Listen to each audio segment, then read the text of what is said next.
नमस्कार, स्वागत है आपका। मैं हूं आपके साथ अनंत त्यागी। महाराष्ट्र, गुजरात हाई अलर्ट पर है। सुपर साइक्लोन आ रहा है। घंटे और मिनट वाला काउंटडाउन शुरू हो चुका है। एक तरफ तूफान आ रहा है तो दूसरी तरफ तैयारियां भी तूफानी लेवल पर है। तैयारी क्या है, कैसे एक एक करके लोगों को बचाया जाएगा, ये पूरी एक्सक्लूसिव रिपोर्ट आपको दिखाएंगे। अभी आपको ये दिखाते हैं कि तूफान जब आएगा तूफान कैसा होगा। अभी जिन इलाकों में तूफान आने वाला है वहां हालात क्या है, उनका कमिंग इफेक्ट क्या है, और जहां तूफान पहुंच चुका है वो अंतरिक्ष से यानी स्पेस से कैसा दिखाई पड़ रहा है। सवाल पब्लिक का में पहली एक्सक्लूसिव स्टोरी आपके सामने।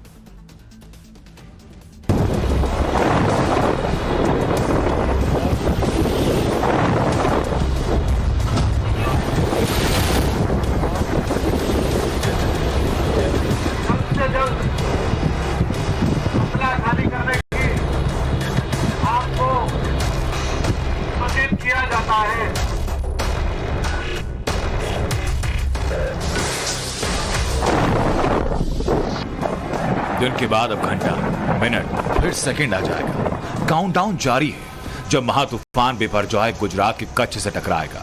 150 किलोमीटर प्रति घंटे की रफ्तार से हवाएं चलेंगी। जी हां, 150 किलोमीटर प्रति घंटा। मतलब घर, दुकान, मकान सब उड़ जाएंगे जो कमजोर होंगे। वजूद बचेगा तो उसका जो या तो टैक्टिकल तरीके से मौजूद रहेगा या जो इतना मजबूत होगा कि 150 किलोमीटर प्रति घंटे की ताकत को झेल पाए। लेकिन महातूफान कहां धरती से टकराएगा तो नोट कर लीजिए, गुजरात के कच्छ के जखाऊ में लैंडफॉल होगा। सवाल है अभी कहां है? अभी बीच समंदर में है। और कैसा दिख रहा है, कितनी रफ्तार से आ रहा है, वो देखिए।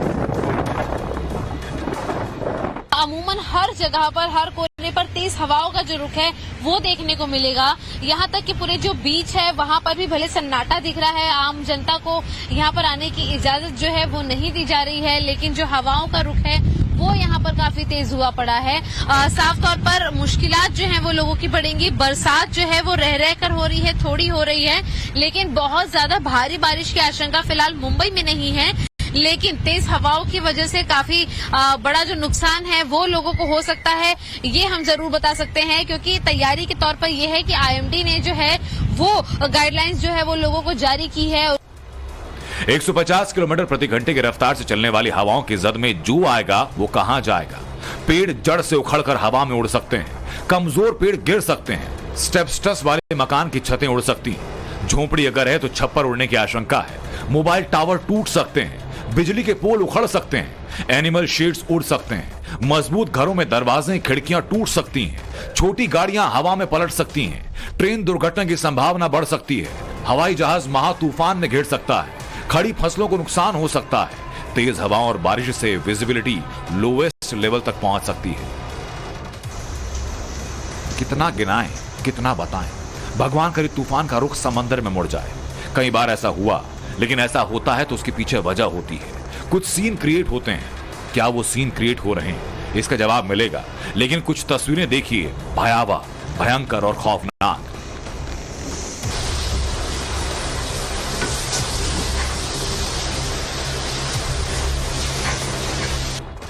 ट्रेलर आपके सामने है। ये तस्वीरें गुजरात के गिर सोमनाथ पर तट पर बसे बेरावल की हैं। साइक्लोन अभी आया नहीं, लेकिन तबाही वाले वाहक आ गए। गिर सोमनाथ में महातूफान से पहले आंधी आ चुकी है। बारिश का पूछिए मत, 211 मिलीमीटर एक साथ। आसपास के इलाकों में भी वही हाल है। बेरावल में 204 मिलीमीटर बारिश, मंगरौल में 136 मिलीमीटर बारिश। पता नहीं कि जब तक आप ये रिपोर्ट देख रहे हैं ये बारिश कहीं सेंटीमीटर में ना बदल जाए, आशंका बड़ी है। कच्छ में तूफान के टकराने से पहले प्रशासन तटीय इलाकों में रह रहे लोगों को लगातार अलर्ट कर रहा है। कच्छ के मांडवी के मोडवा गांव से लोगों को सुरक्षित निकालने की कोशिशें लगातार जारी हैं। मोडवा गांव में हम इस वक्त मौजूद है, जो कि गुजरात के समुद्र किनारे से लगकर का गांव है। और आप देख सकते हैं पुलिस प्रशासन यहां पर अनाउंसमेंट कर रहा है, लोगों को ये बता रहा है कि आप अलर्ट रहिए, किसी भी वक्त आपको यहां से निकाला जाएगा। आगे जो किनारे से दूर का गांव है वहां पर शिफ्ट किया जाएगा। अपने डॉक्यूमेंट्स अपने साथ रखें, आधार कार्ड साथ रखें, और साथ ही साथ अपनी जो एसेंशियल चीज़ें हैं, जो ज़रूरत की चीज़ें, उसे साथ में रखा जाए। जब भी कहा जाएगा आपको यहाँ से मूव किया जाएगा, शिफ्ट किया जाएगा, ऐसे अनाउंसमेंट लगातार पुलिस एडमिनिस्ट्रेशन गुजरात का कर रहा है। प्रलय की आहट ने तट पर मछली पकड़ने का काम करने वाले मछुआरों को डरा दिया। प्रशासन की तरफ से आदेश ये कि कोई भी मछली पकड़ने के लिए समुद्र में ना उतरे। इस तरीके के प्रशासन ने सब चीजें की है, कहाँ रखा जाएगा, कौन से आगे वाले गांव में जाने को कहा है? हमको बोला है बूंदियाली गांव में, एक पपरी गांव है, यहाँ तक चले जाइए। क्या क्या सामान लेके जाना है? कितने गांव में कितने लोग रहते हैं? 1200 की बस्ती है। 1200 कैसे जाएंगे? क्या ट्रांसपोर्ट कैसे होगा? एसटी बस आएगी, एसटी बस प्रशासन ने बोला एसटी बस आएगी, एसटी बस से हम शिफ्ट हो गए। तूफान बहुत तेज है, वार्निंग भी दी गई है। किस तरीके से आप सीधे तट के पास में रहते हैं, डर नहीं लगता? डर तो नहीं लगता, हम मच्छी मारे तो ऐसे डर तो नहीं लगता, फिर भी वो हवा जो है तो जाना पड़ेगा ना। और मच्छीमारों को खास करके कहा गया है कि पानी में नहीं उतरना है और एहतियात बरतना है। हाँ, जे गए के गए, अभी ऑफ सीजन भी ऑफ है तो जाते भी नहीं है। मौसम विभाग ने गुजरात के कच्छ, द्वारका, पोरबंदर, जामनगर, राजकोट, जूनागढ़ और मोरबी जिलों के लिए भारी बारिश की चेतावनी दी। 13, 14 और 15 जून तक इन इलाकों में भारी से बहुत भारी बारिश होने की आशंका है, यानी रोजमर्रा का जीवन अस्त व्यस्त होने की पूरी आशंका है। आज रात तक ऐसे उत्तर दिशा में मूव करेगा, इसके बाद इसका उत्तर उत्तर पूर्व दिशा में मूवमेंट होगा और 15 तारीख शाम के आसपास सौराष्ट्र कच्छ और इसके आसपास जो पाकिस्तान की कोस्टल एरिया है इसमें तट को पार करेगा। तब इसका wind speed 125 to 135 kmph, gusting to 150 kmph हो सकता है। गुजरात के जिन इलाकों में महातूफान का ट्रेलर देखने को मिला, उन्हें एक साथ एक बार में जरा देख लीजिए। कच्छ में समंदर की लहरें उफान पर हैं, ऊंची ऊंची लहरें पत्थरों से टकरा रही हैं, लहरों की सद में चू आ रहा है, वो बर्बाद होता चला जा रहा है। द्वारका में कोस्ट गार्ड रेस्क्यू ऑपरेशंस में, पोरबंदर में आंधी तूफान ने मजबूत से मजबूत पेड़ों को गिरा दिया। मांडवी में तूफान फुल फोर्स से अटैक के लिए तैयार है। नालिया में बारिश के चलते विजिबिलिटी कम हो चुकी है। मोड़वा के तट पर बारिश के साथ बहुत तेज रफ्तार से हवाएं चल रही हैं। अब जो अपनी स्क्रीन पर आप तस्वीरें देख रहे हैं वो गुजरात के कांडला पोर्ट से आई। आसमान में घने काले बादल छाए, पूरे एरिया में लो प्रेशर डेवलप हो रहा है। हमने जब ये तस्वीरें पहली बार देखी तो हमें भी देखकर यही लगा कि सुनामी की लहरें मानो पोर्ट की तरफ कई 100 मीटर ऊंची लहरें उठी चली आ रही हैं। गिर सोमनाथ के तटीय इलाकों में तूफान का कहर इतना भयानक कि लहरें लोगों के मकानों दुकानों के अंदर आ गई। लोग जान बचाने की जद्दोजहद कर रहे हैं। इस वीडियो में देखिए कैसे तेज लहरें के बाद एक टकराकर सब कुछ तबाह कर रही हैं। बिपरजॉय को लेकर भारतीय सेना एक्शन में। गुजरात के तटीय इलाकों में सेना को तैनात किया गया। इंडियन कोस्ट गार्ड की टीम रेस्क्यू में जुटी है। अगर आप सोच रहे हैं कि तूफान गुजरात के तट से टकरा रहा है तो सिर्फ गुजरात में रहने वालों पर असर पड़ेगा, तो ऐसा नहीं। देश के पश्चिमी राज्यों में जैसे महाराष्ट्र और गोवा में भी इसका असर होगा। उत्तर भारत में हिमाचल, उत्तराखंड में तूफान का असर होगा। पश्चिम भारत का गुजरात के सौराष्ट्र में चक्रवात का पूरा असर पड़ेगा। गोवा, महाराष्ट्र के कई इलाकों में भारी बारिश और तेज हवाएं चलेंगी। उत्तर पूर्व में भारी बारिश का अनुमान है। पूर्वी भारत के बंगाल, ओडिशा, सिक्किम में अत्यधिक बारिश के आसार हैं। उत्तर पश्चिम में राजस्थान में थंडरस्टॉर्म की संभावना है।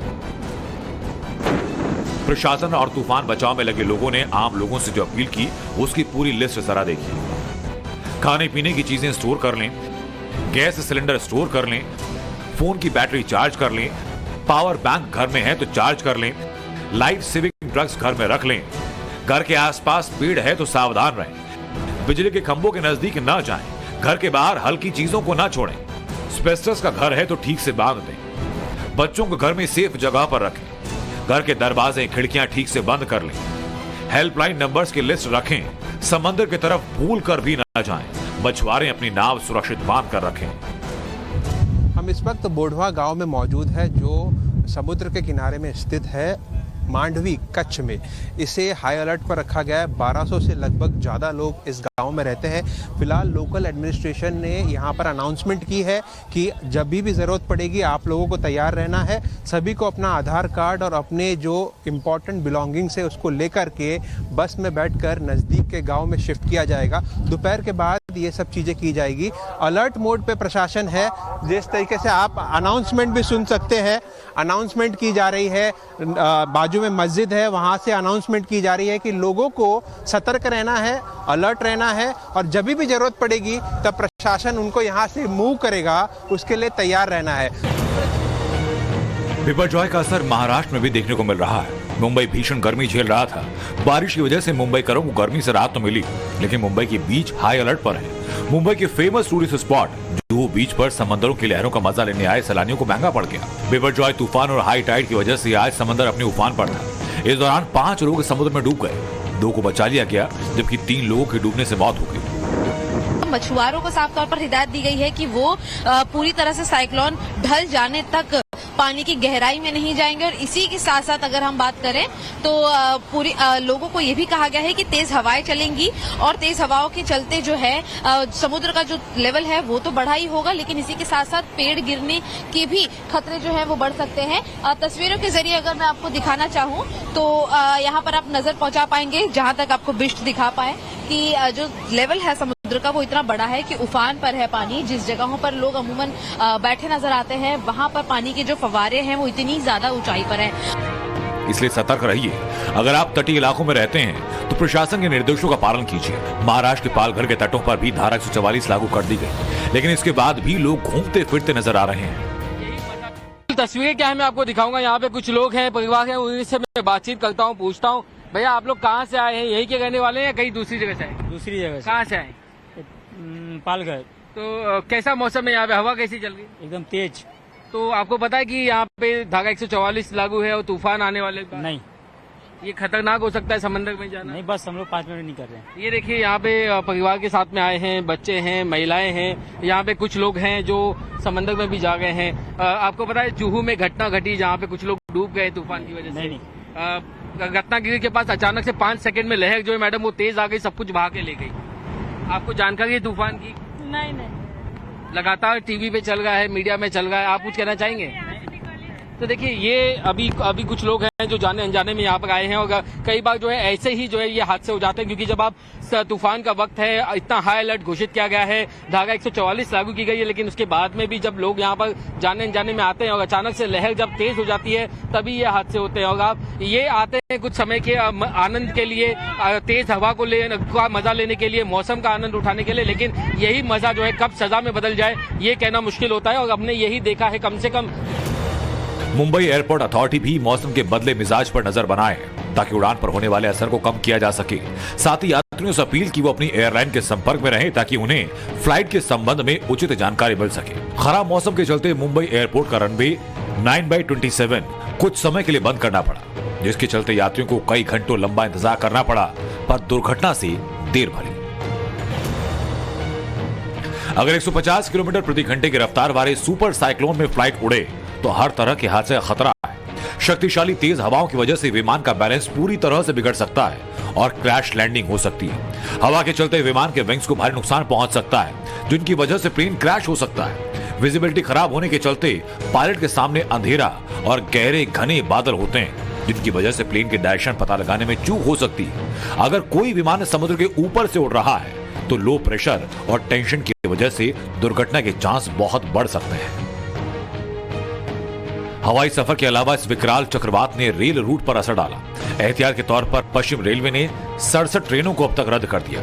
इसके अलावा रेलवे बोर्ड ने सुपर साइक्लोन से निपटने के लिए एक स्पेशल वॉर रूम तैयार किया। इस वॉर रूम में तूफान से जुड़ी हर एक डिटेल पर नजर रखी जा रही है। आप मुझे बताइए कि जरा स्क्रीन पे मुझे समझा के बताइए कि कौन कौन सी इलाका रेलवे के लिहाज से इम्पैक्ट होगा और उसको लेके क्या क्या तैयारी आप लोग कर रहे हैं। देखिए इसमें अगर आप इस साइक्लोन का सेंटर देख पा रहे हैं तो इसमें जो कच्छ और सौराष्ट्र का इलाका है ये मेनली जो है अफेक्टेड एरिया रहेगा। तो इसमें हमारा वेस्टर्न रेलवे जोन है या फिर नॉर्थ वेस्टर्न रेलवे जोन का कुछ पार्ट है, इनके एरिया अफेक्टेड रहेगी। लेकिन मेनली जो है जामनगर, भावनगर, राजकोट का जो एरिया है, गांधीधाम या इस इलाके में जो पोर्ट्स आते हैं वो इलाका जो है इम्पैक्टेड रहेगा। तो इसके चलते हमने मंत्रालय स्तर पर आप यहाँ पे देख रहे हैं कि हमने एक वॉर रूम जोन बनाया है यहाँ पे, और यहाँ से कंटिन्यूस जो है इसकी मॉनिटरिंग हो रही है। इस तूफान से निपटने के लिए रेलवे की तैयारियां क्या है वो जरा सुनिए।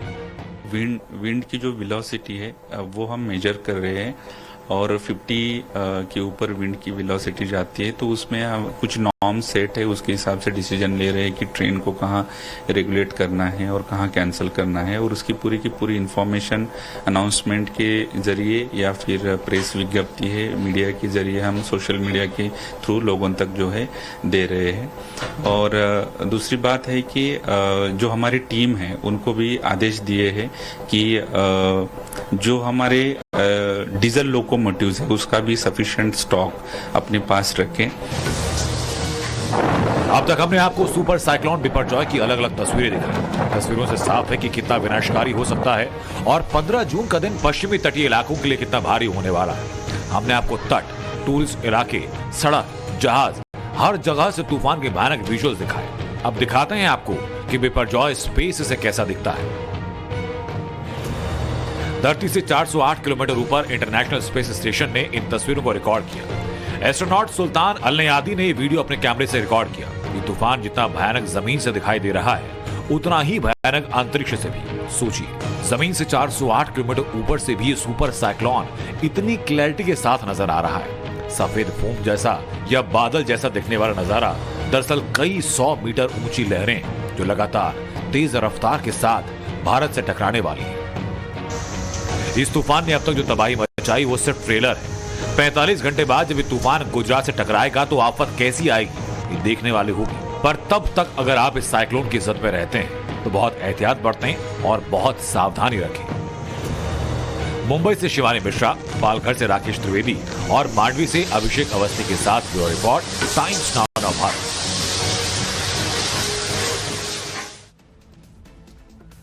आज सुबह जब आंख खुली तो एक तूफान ट्विटर पर आ रखा था। देश में जब किसान आंदोलन हो रहा था तो मोदी सरकार ने ट्विटर पर भी अपना हुक्म चलाया, ऐसे आरोप हैं। किसान आंदोलन के समर्थन करने वाले ट्वीट रोके गए। सवाल कई हैं। सवाल यह भी कि ये सब बातें इस वक्त क्यों? क्या इसका कोई कनेक्शन 2024 में होने वाले आम चुनाव से, लोकसभा चुनाव से? क्या इसका कनेक्शन राहुल गांधी के हाल ही में अमेरिका के दौरे से? क्या ये सब एक इंटरनेशनल टूल किट के जरिए हैंडल हो रहा है? क्या मोदी की अमेरिकी यात्रा से पहले यह सब जानबूझकर किया जा रहा है? और अगर हां है तो 2024 से पहले और क्या क्या होने जा रहा है? सवाल पब्लिका में आज की दूसरी एक्सक्लूसिव रिपोर्ट देखें, आपके हर सवाल का जवाब मिलेगा।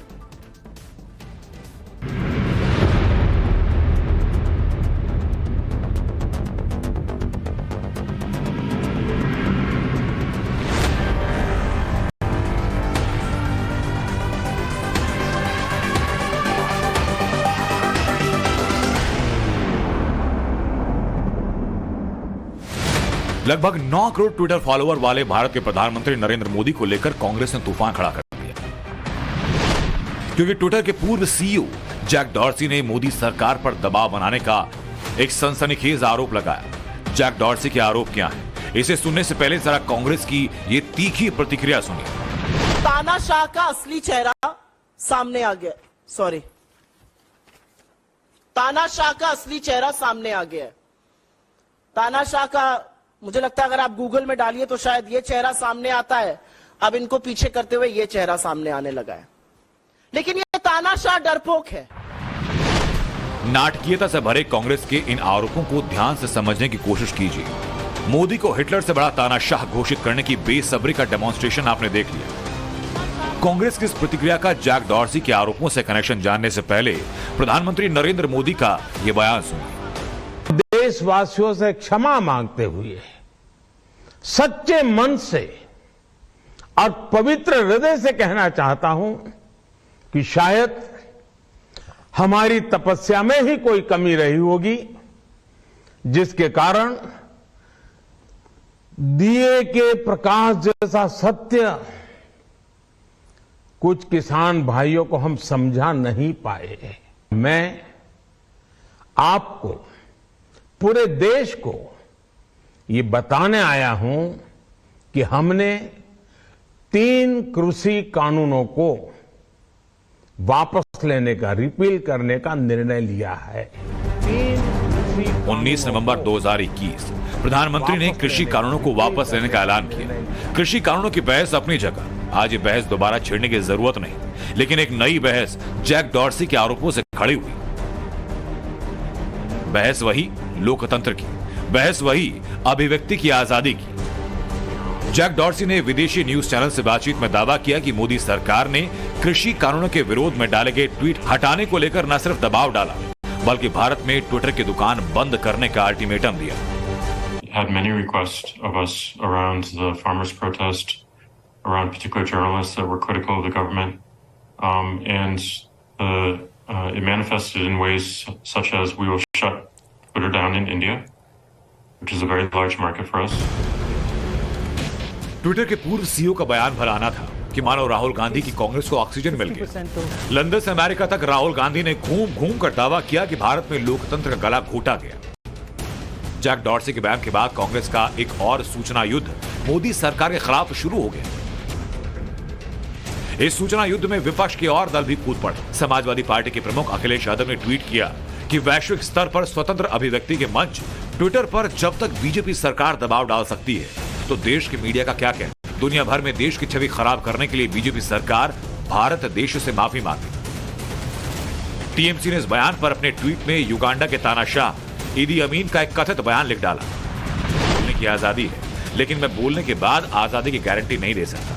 पीएम नरेंद्र मोदी ने इसे अपना गाइडिंग प्रिंसिपल बना लिया। जैक डॉर्सी के बयान के बाद मोदी सरकार पर हमला बोलने वालों में अरविंद केजरीवाल ने भी हाजिरी लगा दी।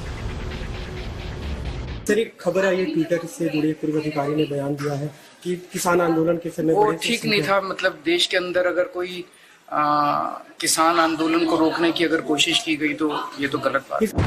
मनमोहन सरकार में आईटी मंत्री रहे कपिल सिब्बल ने तो जैक डॉर्सी के बयान को सत्यापित करने में वकालत वाली दलील रखी। Why Jack Dorsey would tell a lie? There's no reason for him to tell a lie. He is not pro any political party. He is not anti any political party. He is not against the government, which is running our country. So why would he tell a lie? And there is every reason for others to tell a lie because they can't afford to admit this. Twitter के पूर्व CEO Jack Dorsey के बयान के आधार पर जब भारत में राजनीतिक हंगामा खड़ा हुआ तब जरा इसकी टाइमिंग पर नजर डालिए। एक तरफ एक हफ्ते बाद प्रधानमंत्री नरेंद्र मोदी पहली बार अमेरिका के स्टेट गेस्ट बनने जा रहे हैं। दूसरी तरफ भारत में किसानों के नाम पर एक और हंगामा खड़ा करने की कोशिश है। एमएसपी बचाने के नाम पर हरियाणा के कुरुक्षेत्र का नेशनल हाईवे जाम है, वहां टेंट गड़ चुके हैं। सवाल पब्लिक का ये कि क्या नरेंद्र मोदी के खिलाफ एक टूल किट है? जिस जैक डॉर्सी का बयान नरेंद्र मोदी को कटघरे में खड़ा करने के लिए इस्तेमाल हो रहा है, क्या जैक डॉर्सी की कोई विश्वसनीयता है? एलन मस्क ने जब ट्विटर का टेकओवर किया तो उसके बाद ट्विटर फाइल से खुलासे हुए, जिसमें सामने आया कि जैक डॉर्सी ने अमेरिका की राजनीति को प्रभावित करने के लिए कई पाप किए। ऐसे में जैक डॉर्सी को सच्चाई का लैंप पोस्ट कैसे माना जा सकता है?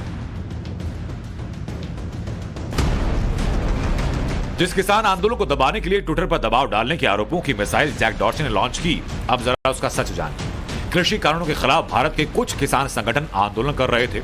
आंदोलन के लिए उन्होंने दिल्ली के बॉर्डर को महीनों तक जाम रखा, लेकिन यह भारत का अंदरूनी मसला था। लेकिन वो कौन सी वजह थी कि इसमें विदेशी दखलंदाजी शुरू हो गई? 3 फरवरी 2021 को खुद को क्लाइमेट एक्टिविस्ट कहने वाली ग्रेटा थनबर्ग ने ट्वीट किया, हम भारत के किसानों के विरोध के साथ खड़े हैं। 4 फरवरी 2021 को ग्रेटा थनबर्ग का एक और ट्वीट आया, अगर आप मदद करना चाहते हैं तो ग्राउंड पर खड़े लोगों के लिए ये अपडेटेड टूल किट है। उन्होंने पुराना डॉक्यूमेंट हटा लिया क्योंकि वो आउटडेटेड है। इस टूल किट को लेकर दिल्ली पुलिस आपराधिक धाराओं में केस दर्ज कर तफ्तीश कर रही है। 7 नामजद आरोपी हैं। ग्रेटा से पहले 2 फरवरी 2021 को पॉप सिंगर रिहाना ने CNN की रिपोर्ट साझा करते हुए ट्वीट किया, किसान आंदोलन पर हम बात क्यों नहीं कर रहे? रिहाना के ट्वीट पर ब्रिटिश सांसद क्लॉडिया वेब का ट्वीट आया, शुक्रिया रिहाना, उस दौर में जब राजनीतिक नेतृत्व कमजोर पड़ रहा है हम अन्य लोगों के सामने आने पर शुक्रगुजार हैं। भारत में विरोध करने का लोकतांत्रिक अधिकार सबको है, लेकिन किसान आंदोलन के नाम पर जो घटनाएं हुई उसे सिर्फ संयोग क्या कहा जा सकता था? कौन भूल सकता है कि 26 जनवरी 2021 को किसानों के हक के नाम पर दिल्ली की सड़कों पर क्या हुआ? कौन भूल सकता है कि भारत के गणतंत्र दिवस के मौके पर लाल किले पर क्या हुआ? क्या किसान आंदोलन के बीच राष्ट्रीय सुरक्षा मोदी सरकार की जिम्मेदारी नहीं थी? ट्विटर के पूर्व सीईओ ने मोदी सरकार पर इतना गंभीर आरोप लगा तो दिया, लेकिन क्या उनके पास कोई तथ्य हैं, कोई डॉक्यूमेंट है, कोई सबूत है? लेकिन एक बयान के आधार पर कैसे सूचना युद्ध खड़ा हो जाता है, ये देश के सामने है। and so this is a fiction that he has put out there for whatever reasons that he's put out there. But the facts are that the government of India has consistently maintained that any platform, whether they are foreign or Indian, whether they are big or small, must comply with Indian laws. जब Twitter को खरीदा भी गया दूसरे व्यक्ति के द्वारा, तो ट्विटर फाइल्स में खुलासा हुआ कि किस तरह से इस प्लेटफॉर्म का दुरुपयोग किया जाता था, पक्षपात किया जाता था और छेड़खानी की जाती थी।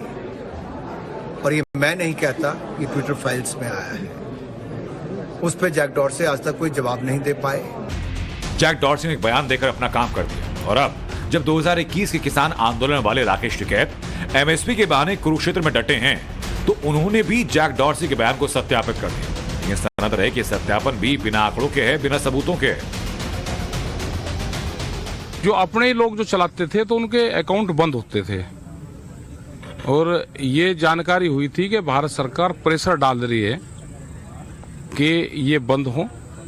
इस तरह की खबरें चलती थी क्योंकि जो बच्चे चलाते थे तो उनके अकाउंट बंद होते थे और जो भी उसको दिखाता था ज्यादा मूवमेंट को, उसके अकाउंट बंद होते थे। अगर यही सच्चाई होती तो किसान आंदोलन की ना मीडिया में चर्चा होती, ना सोशल मीडिया पर हंगामा होता। बहरहाल जब प्रधानमंत्री नरेंद्र मोदी अमेरिका में होंगे, तब ट्विटर के पूर्व सीईओ के बयान को लेकर विदेशी मीडिया के पन्ने रंगीन किए जाएंगे। मोदी युग में भारत के लोकतंत्र पर हमले का एक और केस दर्ज हो चुका होगा, लेकिन मोदी की पहचान विदेशी मीडिया के पन्ने तय नहीं करते। उनकी पहचान तय करते हैं उनकी सरकार के कामकाज। बदले हुए वर्ल्ड ऑर्डर में भारत कहां खड़ा है, इससे नरेंद्र मोदी की साख तय होती है। But we are very much looking forward to have Prime Minister Modi here. As you know, the United States has a significant defense partnership with India and terrific cooperation inside the Quad, across the Indo-Pacific with India. There's a lot to talk about. We're looking forward to the visit.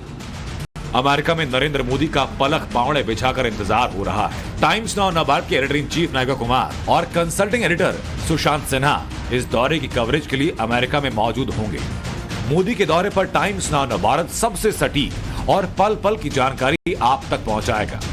हम आपको इस बात की भी जानकारी देंगे कि भारत में तथाकथित डेमोक्रेटिक रिवाइवल का एजेंडा पालने वाले विदेशी एजेंट्स को कितनी निराशा हो। Bureau report, times now Navbharat. और इस वक्त एक बड़ी ब्रेकिंग न्यूज आ रही है। गाजियाबाद वाली स्टोरी में धर्म परिवर्तन के एडमिन शाहनवाज को 14 दिन के लिए जेल भेज दिया गया।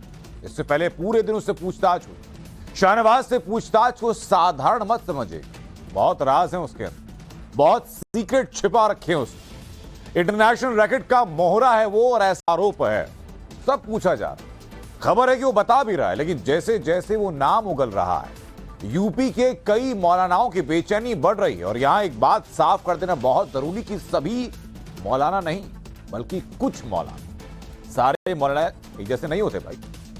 खबर यह कि कुछ मौलानाओं में होड़ मची है कि भाग निकलो नहीं तो बाबा छोड़ेंगे नहीं, ऐसा प्लान बन रहा है। लेकिन कौन कौन से मौलाना है, सवाल पब्लिक का में ये तीसरी एक्सक्लूसिव स्टोरी।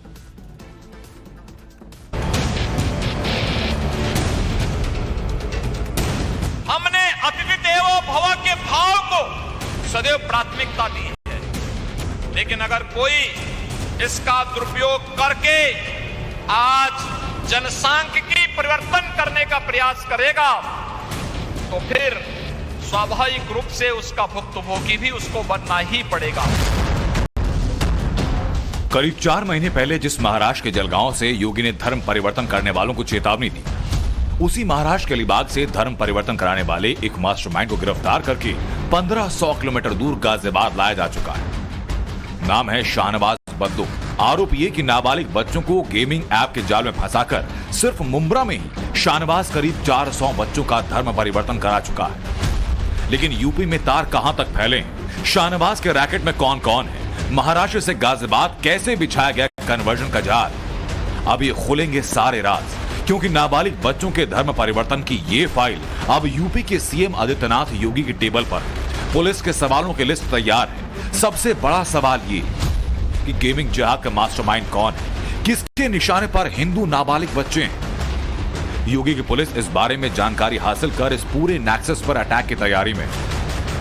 धर्मांतरण का मुख्य आरोपी शहनवाज उर्फ बद्दो को आज जिला अदालत में पेश किया गया, जहां पे उसे 14 दिन की न्यायिक रिमांड में भेज दिया गया। अब पुलिस की यह कोशिश होगी कि जल्द से जल्द शहनवाज की रिमांड ली जाए और उसके बाद उससे सघन पूछताछ की जाए, क्योंकि अब जो बात निकल के सामने आ रही है वो बेहद चौंकाने वाली है, क्योंकि ये बताया जा रहा है कि शहनवाज का पाकिस्तान कनेक्शन है। कुछ ईमेल आईडी मिले हैं जिनका संबंध पाकिस्तान से है। ऐसे में गाजियाबाद पुलिस कोशिश करेगी कि लगातार उन डिजिटल एविडेंस के जरिए इस केस में और भी बारीकी से छानबीन करें। इसके अलावा यह भी कोशिश करेगी कि जो इलेक्ट्रॉनिक गैजेट्स हैं शहनवाज उर्फ बद्दो के, उसको महाराष्ट्र से गाजियाबाद लाया जाए, उसकी भी इंटरोगेशन हो और उसके बाद कई सारे सवाल हैं ऐसे जिनका जवाब शहनवाज को देना है। मसलन की ये कि आखिर कितने बच्चे ऐसे थे जिनको वो टारगेट कर रहा था। दूसरा सवाल ये कि पाकिस्तान के अलावा और कहां-कहां से उसके संबंध थे, जो अकाउंट्स में पैसे आ रहे थे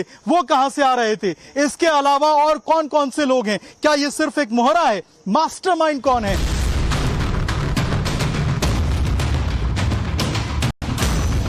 इस केस में यूपी पुलिस के पास तमाम डिजिटल एविडेंस मौजूद हैं, जिसकी बिना पर इस तफ्तीश को उसके अंजाम तक पहुंचाया जाएगा।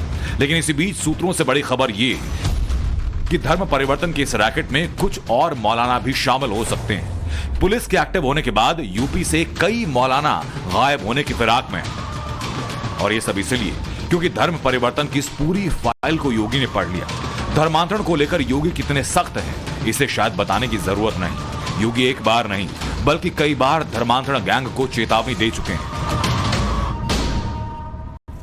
दुनिया के अंदर कौन ऐसी जाति, मत और मजहब है जिसको उसकी विपत्ति के समय, उसके संकट के समय हमारे सनातन धर्म ने और हमारे देश ने उन्हें संरक्षण न दिया हो। हमने अतिथि देवो भव के भाव को सदैव प्राथमिकता दी है, लेकिन अगर कोई इसका दुरुपयोग करके आज जनसांख्यिकी परिवर्तन करने का प्रयास करेगा तो फिर स्वाभाविक रूप से उसका भुक्तभोगी भी उसको बनना ही पड़ेगा। और इसके लिए कानून है, कानून के दायरे में ला करके सख्त कार्रवाई करनी पड़ेगी। इस बारे में हम सबको मिलकर के कार्य करना होगा। योगी की नजरों तक शायद शाहनवाज की फाइल नहीं पहुंचती अगर गाजियाबाद में गेमिंग ऐप के जरिए धर्म परिवर्तन का यह मामला ना आता। अभी तक की जांच के मुताबिक इस पूरे खेल में सिर्फ 2 किरदार सामने आए। पहला शाहनवाज बद्दो जो धर्मांतरण गैंग का मुख्य आरोपी है, दूसरा गाजियाबाद का मौलवी अब्दुल रहमान जो उसका सहयोगी है। जांच में साफ हो चुका है कि शाहनवाज पहले गेमिंग ऐप के जाल में नाबालिग बच्चों को फंसाकर उनका ब्रेन वॉश करता था और गाजियाबाद का मौलवी अब्दुल रहमान का काम धर्म परिवर्तन करने वाले बच्चों को मस्जिद में नमाज अता करवाना था। लेकिन अब बात इसके आगे की है। सवाल ये कि कन्वर्जन के इस खेल में अगला नंबर किसका है। बात निकल के सामने आई है कि कई सारे मौलाना ऐसे हो सकते हैं जो अब गाजियाबाद पुलिस की रडार पे आएंगे, क्योंकि जब से ये पूरी की पूरी जो केस है वो ओपन हुआ है, जब से ये पूरा का पूरा मामला निकल के सामने आया है, अब्दुल रहमान इसमें एक अहम किरदार जो है उसको पुलिस ने अरेस्ट किया है। ये वही जो है मौलाना है जो कि बच्चों को तालीम देता था, जो कुरान और अन्य चीजें हैं वो पढ़ाने की बात करता था और इस केस में काफी ज्यादा अहम रोल प्ले कर रहा था शहनवाज के साथ। ऐसे में पुलिस को शक है कि कई और ऐसे मौलाना हैं जो कि शहनवाज के संपर्क में थे और वो भी इस गिरोह में शामिल हैं। ऐसे में पुलिस उन सबों को अब रडार पे लेने की कोशिश करेगी, उनसे भी पूछताछ होगी। अब रिमांड जो 14 दिन की जुडिशियल कस्टडी मिली है अभी शहनवाज को, उसमें पुलिस की ये कोशिश होगी कि जल्द से जल्द जो पुलिस रिमांड है वो गाजियाबाद पुलिस को मिले और उसके बाद इन सभी लोगों के ऊपर जो जो इस पूरे केस में शामिल है, जो जो इस धर्मांतरण गिरोह में इस पूरे चेन का हिस्सा है, चाहे वो अब्दुल रहमान हो या उसके जैसे और भी मौलाना, सबको रडार पे लिया जाए। असल में जैसे जैसे जांच आगे बढ़ रही है, इसकी कड़ियां देश की सीमाएं लांघ रही हैं। ये पहले ही साफ हो चुका है कि शाहनवाज गाजियाबाद के मौलाना अब्दुल रहमान के संपर्क में था। इसके अलावा वो मुंब्रा के 3 मौलानाओं के संपर्क में था। इन्हीं मौलानाओं के जरिए शाहनवाज बच्चों का नेक्स्ट लेवल तक ब्रेन वॉश करता था और फिर मासूमों के जहन में इस्लामिक कट्टरता बैठाने की कोशिश की जाती। लेकिन ये तो कुछ भी नहीं। तफ्तीश में सामने यह भी आया कि पड़ोसी मुल्क पाकिस्तान की बदनाम खुफिया एजेंसी ISI से भी इंडिया में ऑपरेट करने वाले इस गैंग के तार जुड़े हो सकते हैं, क्योंकि शाहनवाज के कुछ ईमेल मिले जिनका संबंध पाकिस्तान से है। लिहाजा केंद्रीय एजेंसीज भी सतर्क हो चली। खबर आ रही है कि केंद्रीय एजेंसियां भी इस पूरे केस में जो इंटरवेंशन है और इंटरोगेशन है वो कर सकती हैं, क्योंकि देखिए ये राष्ट्रीय और अंतर्राष्ट्रीय स्तर का मामला बनता जा रहा है जब से पाकिस्तान का ईमेल कनेक्शन इस पूरे मामले में निकल के सामने आया है। ऐसे में कई केंद्रीय एजेंसियां भी इस पूरे मामले में पूछताछ कर सकती हैं और इस जांच में कई अहम सुराग और सबूत जो है वो निकल के सामने आ सकते हैं। पूरे नेटवर्क तक पहुंचने के लिए गाजियाबाद पुलिस बद्दों के इलेक्ट्रॉनिक गैजेट्स लाकर जांच करने की तैयारी में। यूपी पुलिस शाहनवाज की उस चैट को रिट्राइव कर सकती है जो उसने फरारी के दौरान डिलीट की होगी। अगर इस चैट में किसी मौलाना से धर्मांतरण को लेकर सबूत मिले तो बद्दों का बही खाता चलाने वाले भी रडार पर होंगे। फिलहाल शाहनवाज का गेम ओवर हो चुका है। अब जल्दी ही धर्मांतरण कराने वाले मौलानाओं की दुकान बंद होगी, क्योंकि यूपी पुलिस के पास इस केस से जुड़े पुख्ता सबूत है। शाहनवाज मकसूद खान के पास से आईपैड बरामद हुआ, लैपटॉप, मोबाइल और कंप्यूटर भी बरामद हुआ। उसकी फेक हिंदू आईडी से बद्दों की हिस्ट्री निकाल ली गई। इसके अलावा एक इलेक्ट्रॉनिक डिवाइस भी उसके पास से पाया गया। सूत्रों का दावा यह कि इसी इलेक्ट्रॉनिक डिवाइस में शाहनवाज के काले कारनामों का चिट्ठा है। किन किन हिंदू बच्चों का धर्मांतरण कराना है, किन किन तरीकों से कराना है, इसका पूरा रिकॉर्ड इसी में होने के आसार हैं। साफ तौर पर इसी घर के अंदर रहते हुए शाहनवाज अकेले अपने फुल इंटरनेट कनेक्शन के साथ जो है ना सिर्फ गेम को डेवलप करता था बल्कि गेम्स के बीच में स्टैग डालता था, जिससे कि खेलने वाले बच्चे जो हैं वो नए पड़ाव को पार नहीं कर पाते थे और फिर उनको टिप्स की जरूरत पड़ती थी, टेक्निक की जरूरत पड़ती थी जो शाहनवाज से लेते थे और फिर उसी के दरमियान जो है टेक्निक बताने के दौरान वो उन्हें एक धर्म के प्रति जो है वो आकर्षित करने की कोशिश करता था और फिर कई सारे इनायतें जो है वो पढ़ाने की कोशिश भी करता था। तो साफ तौर पर यहाँ से जो कंप्यूटर का सेटअप रिकवर किया गया है वो खुद शाहनवाज के भाई शाहदेव ने पुलिस को बताया है कि इसी कंप्यूटर सेटअप के साथ जो है गेम की डेवलपिंग होती थी। शाहनवाज बेहद शातिर है, इसमें कोई शक नहीं। 31 मई से फरार शाहनवाज को पुलिस ने रायगढ़ के अलीबाग से पकड़ा। जब उस पर यूपी पुलिस ने FIR दर्ज की तो सोलापुर भाग गया। जब पुलिस ने उसकी कॉल डिटेल खंगाली तो लोकेशन वर्ली में मिली।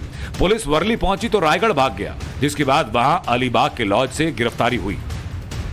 बद्दो कितना शातिर और टेक्नो फ्रेंडली है इस बात से समझिए कि उसने अलीबाग में फर्जी मोबाइल नंबर दिया। फरारी के 10 दिन में 8 सिम कार्ड बदले, यानी जतन पूरे किए, लेकिन योगी की पुलिस से बच नहीं पाया। उसकी क्राइम कुंडली को खंगालने पर कई बातें निकलकर सामने आई। बैंक खातों में कई हैवी ट्रांजैक्शन हुए। पुलिस के मुताबिक जिन बच्चों का शाहनवाज धर्म परिवर्तन कराना चाहता था उन्हें फ्री में दुबई ले जाने का ऑफर दिया गया। धर्मांतरण केस में शाहनवाज की गिरफ्तारी के बाद कुछ सियासी दल इसे हिंदू मुस्लिम का रंग दे रहे हैं। एनसीपी जैसे दलों के नेता योगी की पुलिस के एक्शन को धर्म विषय से जोड़कर देख रहे हैं। और गेमिंग से धर्मांतरण होता है क्या? मजाक है क्या? मुसलमान बच्चा दिखा, गेमिंग का नाम दे दिया, डाल दिया, बोल दिया धर्मांतरण। मुसलमानों को बदनाम करने में लगता क्या है? क्या किया शाहनवाज ने? गेम से कभी धर्मांतरण होता है क्या? मूर्ख समझते हो लोगों को? सवाल ये, क्या ये हिंदू मुस्लिम का मसला है या देश का? क्योंकि सोशल मीडिया पर एक वर्ग इसे खास वर्ग पर सितम के तौर पर प्रचारित कर रहा है, मगर जांच में वो बातें निकलकर सामने आ रही हैं जो यही कह रही हैं कि देश का मुद्दा है, गद्दारी का मुद्दा है, कट्टरता का मुद्दा है। ये मुद्दा है कैसे मजहबी कट्टरता के नाम पर देश को तोड़ने की साजिश हो रही है।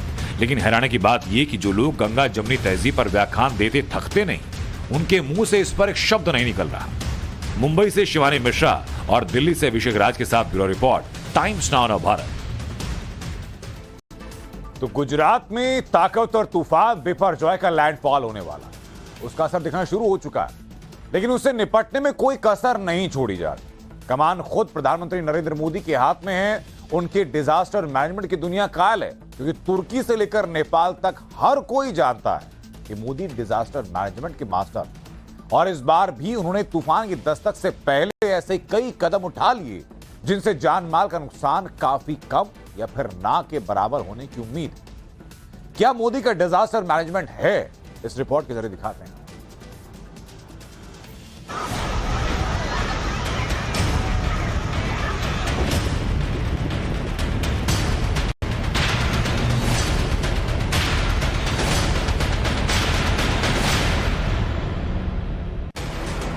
शक्तिशाली तूफान, तैयार है मोदी का प्लान।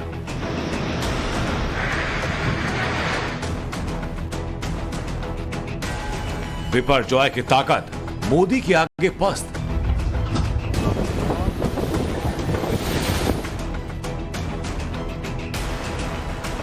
तूफान पर है मोदी की नजर।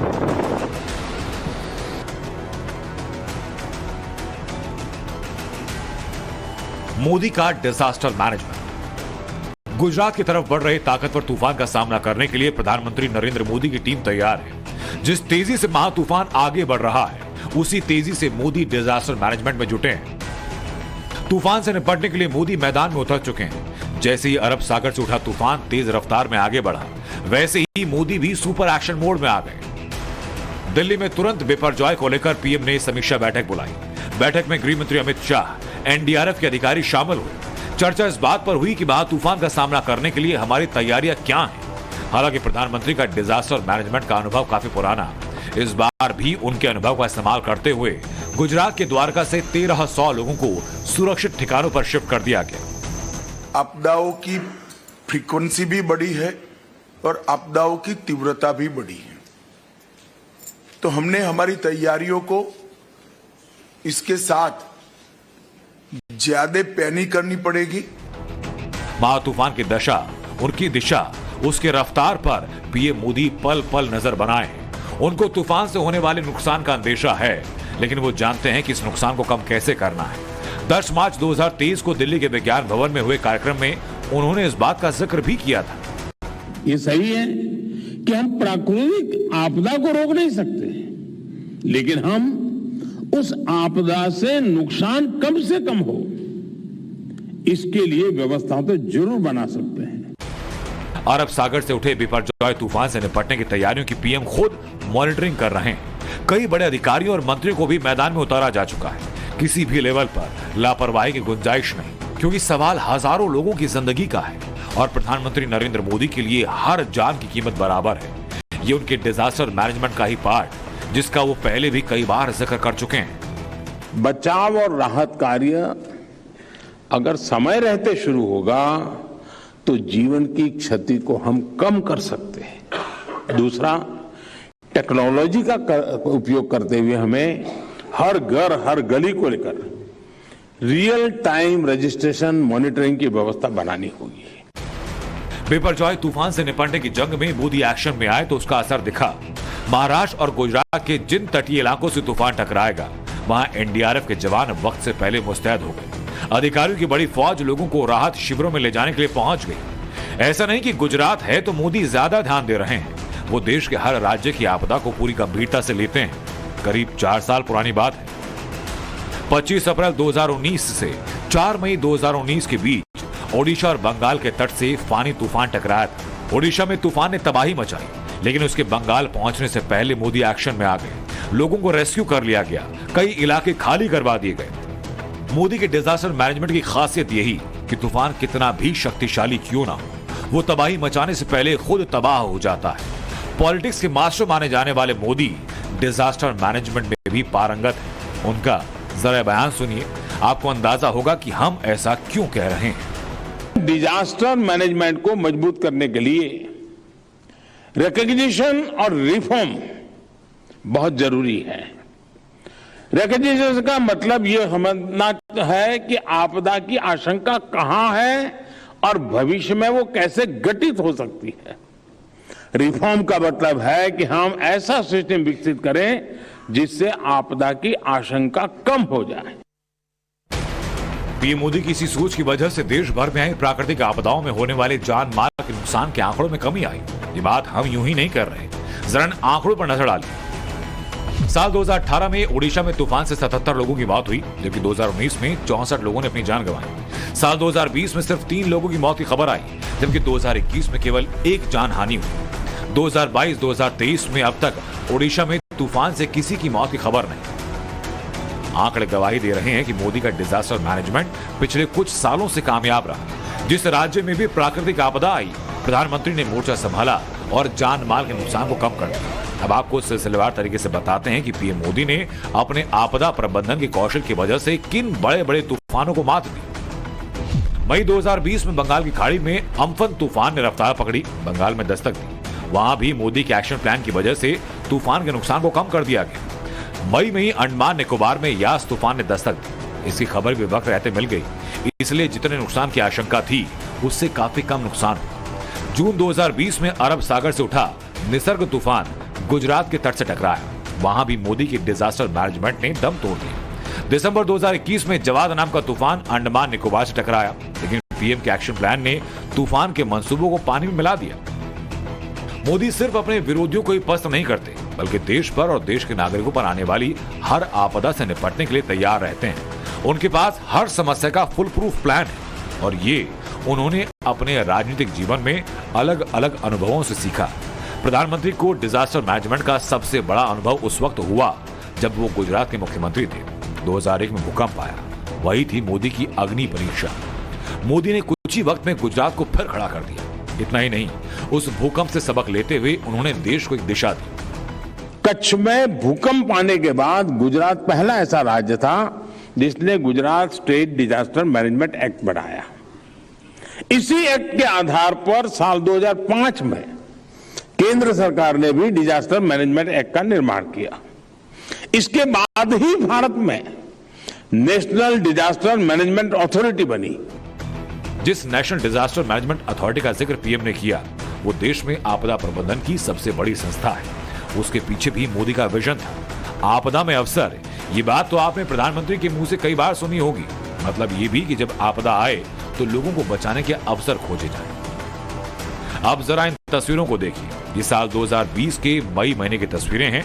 ओडिशा में तबाही के बाद अम्फन तूफान बंगाल में दाखिल हुआ, कई इलाके पानी में डूब गए। एक पल भी सोचे बगैर मोदी तूफान प्रभावित इलाकों के दौरे पर गए।